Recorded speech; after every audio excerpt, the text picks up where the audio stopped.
Good afternoon. James Engelking presenting on a tragic Air France Flight 447, which crashed into the ocean in 2009. Air France Flight 447 was an Airbus A330 flying its regularly scheduled route between Brazil and France, and it was operated by the French air carrier Air France. At that time of the flight, the A330 carried 228 passengers, I believe it was 219 passengers, and the rest were pilots and flight crew. It did crash into the ocean and resulted in the most catastrophic Air France and A330 disaster to date. There were no survivors of this unfortunate accident. The main issue was that the aircraft suffered icing in the pitot tubes, and this resulted in idiosyncrasies in the airspeed indicators. The flight crew, the pilot flying at the time, and then the subsequent pilots who took controls did not respond correctly to the pitot failure and the instrument idiosyncrasies that were presented in the cockpit. The subsequent actions that they took resulted in a stalled condition of the aircraft, and that stall was never recovered. The plane hit the ocean surface completely intact, meaning that it did not break up in flight. The tragic failures of the flight crew, unfortunate demise, serve now to change air carrier safety, training, and made some technological changes as well. During the flight, there was a large weather system called a mesoscale convective system, which it can include squall lines and tropical cyclones, and can reach up to flight level 500. At the time, from the flight recorder, they were able to assess freezing temperatures based on the presence of hail and other indications. Basically, the conditions created an issue where ice crystals accumulated in the pitot tubes, resulting in errors in the cockpit. And those pitot tubes, we'll talk about a little later, were specifically affected between flight levels 310 and 380, and the flight was at the cruising altitude of flight level 350. As stated, the failure mode of the accident was the icing of the pitot tubes, which disengaged the autopilot and then caused additional inaccuracies in the airspeed instruments. And so both pilots were seeing different readings and were kind of unable to work out between the two of them what the actual configuration and state of the aircraft was in. As a result, the pilot flying in the right seat took manual control, and because the autopilot had engaged an alternate law mode, it adjusted the control sensitivity of his stick. And so he overcorrected in both roll and pitch and drastically exceeded the critical angle of attack several times based on the flight data.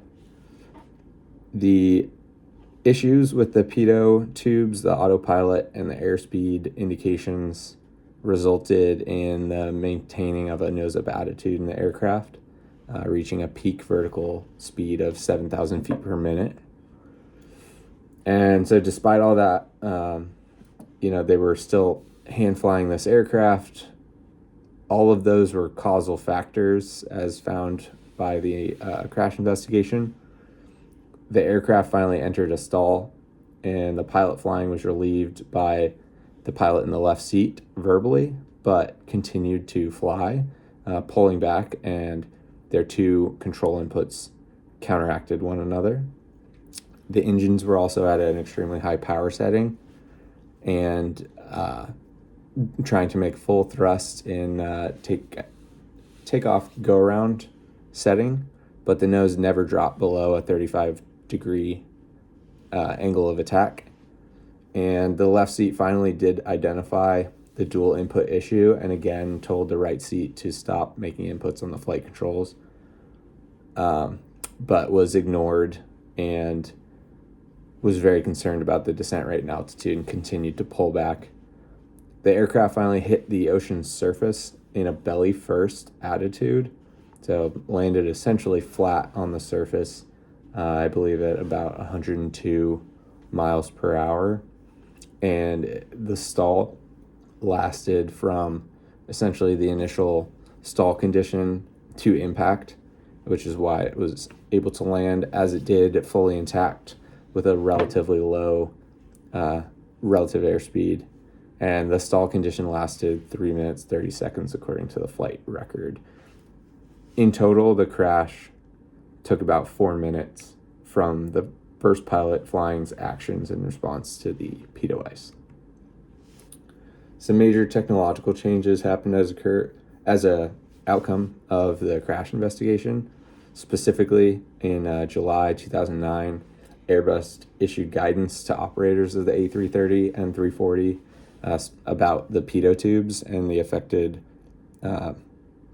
serial numbers of those components. 2 months later, they published mandatory service bulletins under both EASA and the FAA to make those pitot tubes obsolete. They implemented requirements to wear either a combination of multiple manufacturer pitot tubes or three, basically creating redundancy in the system so that they could avoid a failure like this in the future. In addition, they changed the training and SOPs on troubleshooting when the autopilot disconnects. Globally, as stated, those airworthiness directives were implemented under FAA and EASA as a result of the findings. The crash was highly publicized because of the great loss of life and just the way the crash took place and the way it landed in the ocean. An aviation expert likened it to the sinking of the Titanic in terms of its impact on transportation. Lessons learned were in safety, industry, and regulatory. Specifically, training on stall recovery and communication and decision-making between pilots in the cockpit significantly changed. They implemented a lot of controls and kind of changed the way that they conduct aeronautical decision-making and crew resource management.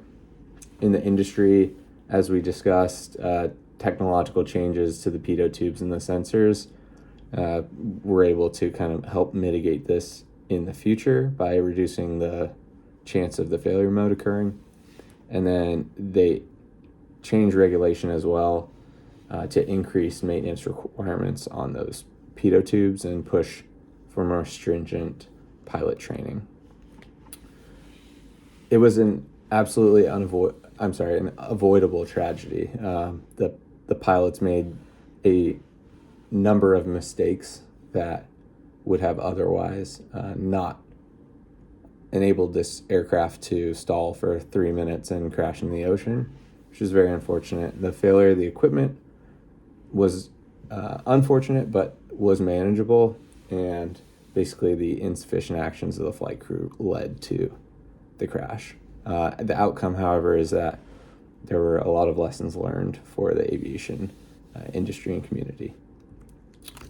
Used the accident report as a reference, EASA airworthiness directives, some additional publications on weather and the crash itself. Thank you.